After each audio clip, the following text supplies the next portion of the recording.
to living like a G. I was like, I wanted to do like a gang sign, and then all that came out was like the whitest, like. Wow. First of all, can we first talk about how we were at Markel's house, and I go to like high five Markel, right? Like hold on. They're so coming for me. Hold on. Okay, so Markel says something hilarious, and we start laughing, right? And we slap hands. Hold this really quick. This is how we do it. We go Like a dab up. right? Totally. That's how you do it, right? Lauren, he goes to high five Lauren. And Lauren goes, give me your hand. And she goes, It's not. It's not. Whitest, bro. Here's the thing. Everyone's coming for me. Literally, in a non-pick-me-girl way, my whole friend group is boys. Like, literally, when something good happens, we like straight bro hug. Like, I know how to dap somebody up. Markel, for the first time in his life, has these long-ass acrylic nails on. So he came in for the dap up, and I was like, I don't want to break his nail or anything. Right. So I was like, and like did it. And then later they're like making fun of me for it. And I'm like, I would have went in, but I was in heels that day. Yeah. Like it felt like a feminine day to me, and they're just coming for me. The whole day we were like, hey, high five.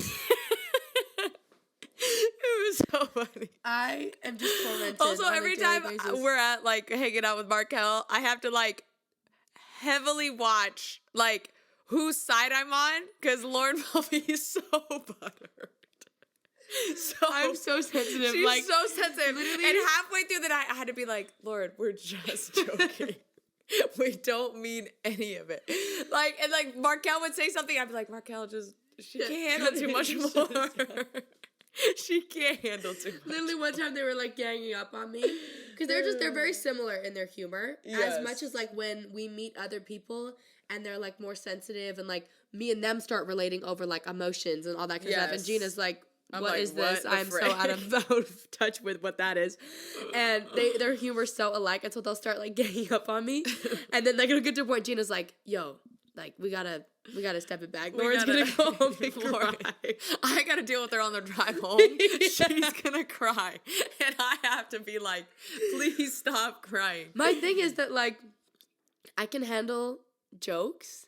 Like my thing is like I'm sarcastically mean to a lot of people, but then like 20 minutes later I'll be like, oh, like, I just love you so much. Yeah, like, I revalidate people, whereas, like, Markel and GEENA are so, like, straight-faced that, like, they'll make fun of me, but 20 minutes later, I don't get the revalidation that, like, they still like me. So then I'm like, that's the validation, though. When you grew up. Yeah, when you this grew is true, up, but my brain doesn't work like that. Like, when you grew up in, like, I don't want to say the hood, but there was, like, in the hood or in the trailer park or whatever. If I'm making fun of you, that means I like you. If I don't make fun of you, I don't like you. Like, I'm not messing with you. Yeah. Like, I really Which don't is so funny you. Because back home in Canada, like, I'm known as the sarcastically mean friend. Like, everyone is all of my friends are the sensitive ones. Karma. And I'm the one that's like, stop, I'm just joking. Like, I know who I can push buttons with and who I can't push buttons with. And the second I come out here, I'm the one. And, like, I know how it feels, and then I text my friends. I'm like, I'm sorry for making fun of you last week. I know how it feels. Like, it's so funny. Because every guy I talk to as well, I'm like, if I'm not, like, brutally, sarcastically mean to you, like, I don't like you. I'm not into you. Like, that's like just my way of, like, letting you know I like you. So, Lauren and I thought, we sometimes talk about American Idol on here, and sometimes we don't. Most of the time we don't because we're like, we don't want to bring up trauma. But we thought it would be funny to talk about the times where we said something to the camera and then later thought to ourselves, God, I hope they don't expose me. Yeah. Because there is a lot of times where you're like in the moment and they ask you these questions and you don't know the questions they're going to ask you. And then if you're caught up in the emotion, you say something that you're like, oh my God, I hope to God they don't put that on TV. Literally...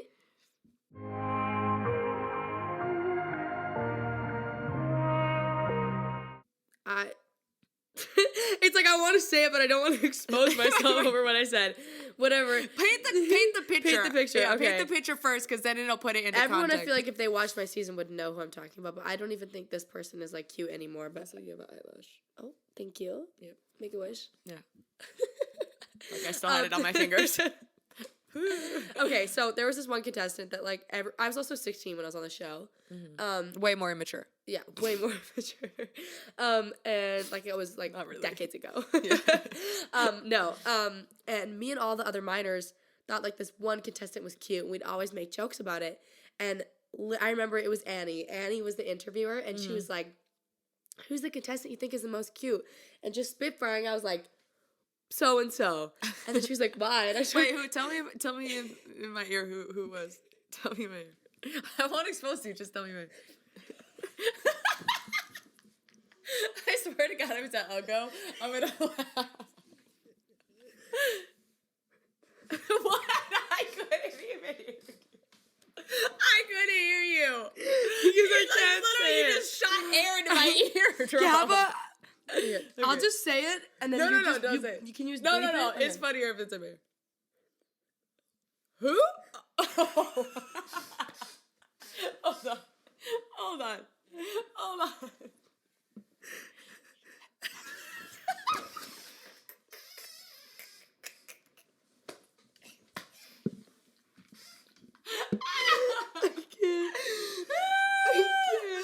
Oh my God. That's why I'm so good. embarrassed to be like, Okay, that's anyway, the way so and so.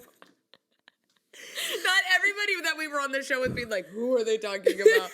Oh, And then I God. remember Michaela had a crush on. Oh, well, of Yeah, course. I, know, mean, he's- I still come think on. he's fine. I saw him in an elevator, and he was giving me eyes. And I was like, I would've- who I is would've- this I man? would've Someone hopped come right get on that. Someone come get this man's. Because I am in a 6-year relationship, and I can't be stuck in an elevator with you. Okay, Gosh. anyway, so and so. Yes. Me and all the other minors had like ongoing jokes, just like regular teenage girl things, like, Right. oh, this person's cute. And she was like, who do you think is the cutest? And I'm like, this person. And then she starts asking questions like, why? And then I'm like, oh God, I'm in like pretty deep in this conversation right now. I'm like, oh, well, I feel like they're like just like the full package deal. Like they can like, oh my, now Selling the lie. yeah, really selling it. And it was just so embarrassing. And then I remember Hawaii was about to air. And I thought to myself, Oh, no. oh my goodness, they're literally going to air, like all of us individually talking about who we. They like, never asked me that I question. honestly thought they were gonna do like a segment of like, Minors and who they think or just is like cute. crushes, and then different people being like, let's pretend it was like GEENA, like All right. me being like, oh GEENA, and then like switch to Michaela, and she's like GEENA, and then switch to us Kimmy, wear- and she's like GEENA. Not us wearing flannels and you being like GEENA. Poor like lesbian. And like literally, I remember sitting there and I was like, oh my God. I even told my family about it to like warn them because Yeah. I honestly thought they were going to air it. And I was like, this is gonna be so embarrassing. Like, I have a group chat with everyone who is in like the top 20, and like Right. they're all gonna think that I have a crush on them. Yeah. Like, so unprofessional. No, I remember I was freaking out. I remember freaking out. And then they didn't even air it, and I was like, Oh, whew. thank God.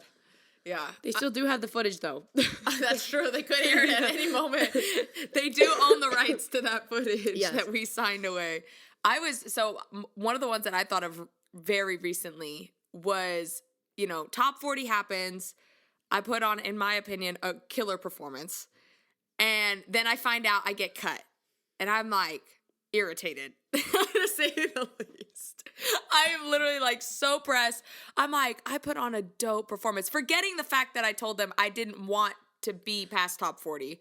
Yeah. So I'm like, at this point, you've gotten so far that you're Yeah. like, you forget what you've told them ahead of time to not, like, you're like, I look, remember, I want to. yeah, I remember the beginning of the show literally being like, oh, like, it's not life or death. Like, no matter what happens on the show, like, it doesn't matter. I'm still going to be successful. Right. And though I still thought that, like, when you got as far as Hawaii, you really wanted to Yeah, go I through. was like, okay, cool. Like, I want to be got top all the way 20. there, you're like, that would be sign so my life dope. away. Let's Yeah. go. I'm in Yeah, it. literally. Kind of thing. And then I got cut, and I was just so pressed about it. And so they're, of course, trying to get the most genuine response out of you Yeah. from the beginning.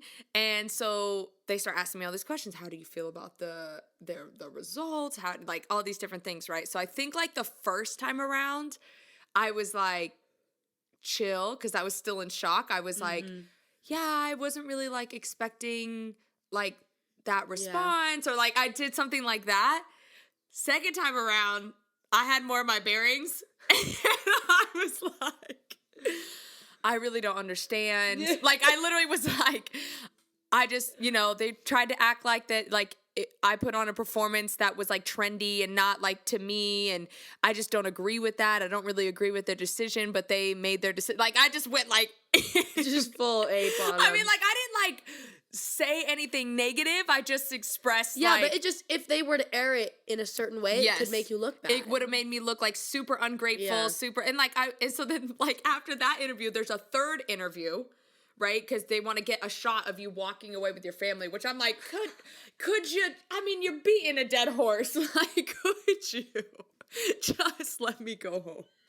Like, for real. They're like, hold hands with your boyfriend and look sad while you walk across the beach because you didn't make top. And you're like, what the frick? Like, so by the third time, my mom was like, look, this time around, you gotta act like you're grateful. You gotta act like you're grateful for the opportunity, which I was. It wasn't that I wasn't. It was just like. That's a lot of emotion all in Yeah, one day. like I just put like, and what they kept doing to me, which was so frustrating to me, is they kept putting me at the end of everything. Because I think they didn't really know. Honestly, the worst anxiety, I was the third person to go in, like, to find out if I made top 20 or not.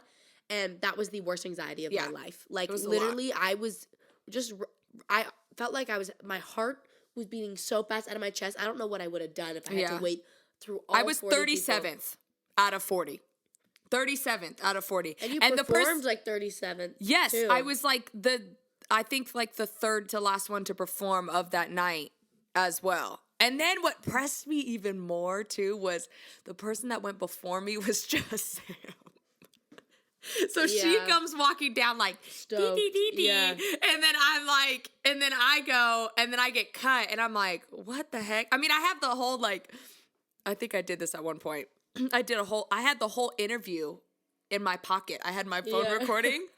So I have the whole actual interview of like what they said and everything, which I'm not gonna air because I just feel like that's too much. Yeah. But I walked away like so salty, and I was like, still like in my head, I was like, okay, this is TV, but also I was like, I am still pressed about, you know what I mean, like how I got cut. Yeah, no. I feel like there's actually a lot of times I said things. Hollywood Week, I feel like I just said things out of sleep talking.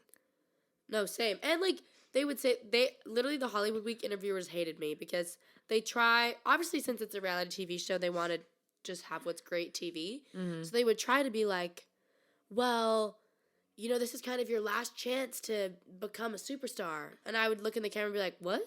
I am a superstar. And they'd be like, Nick, it's, you know, it's your last chance. Like, if you don't make it to the next round, like, you know, your life's over. Not them saying that to me, and I'm like 28 doing the show, and they're like, you know, you can't do this next year. This is your last year. But they just kept saying that to me, and I'd be like, what?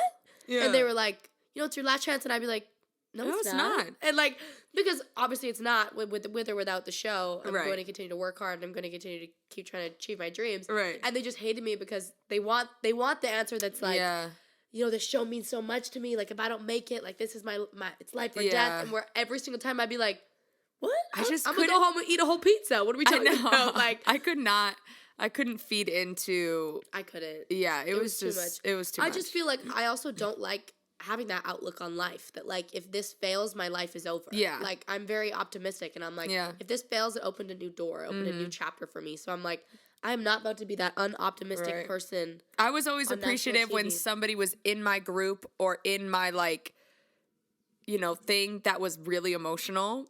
Because then it was like, oh, this is great TV. Yeah. And then you're in the back. And I just get the benefit of it. Like, somebody's just crying all the time. You just want the benefits. Yeah. For real. So. Cloud chaser. I know. I was literally like, yeah, your life's like really over. Like, behind the scenes. Not really. I'm just kidding. Yeah, but there were just so many times like, well, you know what was really funny, actually? I just thought of this too. When we were in Hawaii, they like set up, I watched them like in time set up me getting cut. Like in interviews, I watched them like literally, okay, so like I'll explain it like this. So first interview of the day, they ask you all these questions and you have to answer them, right? So the first question I was asked was, do you think your performance was? And I was like, I mean, I think I put on a killer performance. Yeah, amazing. You know, like I really showed what I could do as a performer, blah, blah, blah, blah, blah. I kept the energy high, blah, blah, blah, blah, blah. and they go, well, do you think you did something trendy over doing something that your artistry is? That was number one. Yeah, they didn't ask And in me my that. head, I was like, that's a really odd question to ask. To just randomly like ask, a really yeah. odd question. So then I was like, huh.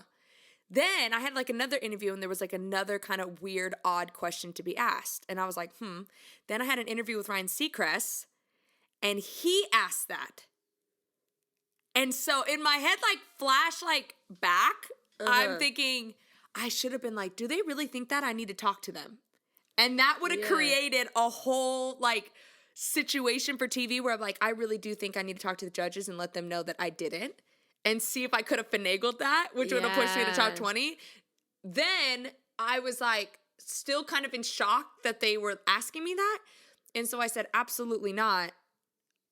That's something that I do in my show on a regular basis. And like, it may not have been a song that I write, but like, it's definitely a song that I would perform for fun. Like, it's also a fun feel like song. The show just doesn't, like, obviously if you've been on the show for 5 rounds, but it's also only like 5 rounds. Like, right. It's like when you pull up to your audition, there's not 1,000 people in the audience to feed off of, and you're not going to wear a whole purple outfit and throw on a big show. You're obviously just going to go in and acoustically show them what you can sing.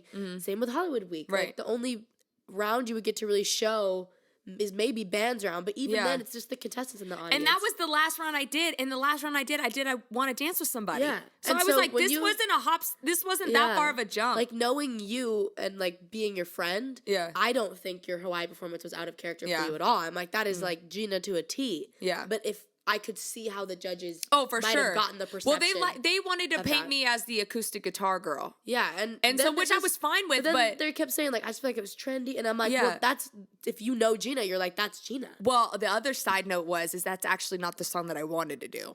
Yeah. That was the other thing. Yeah. That was the thing that actually I was the most, I think, pressed about was I gave them like 5 songs with these super sick arrangements and they were like, no.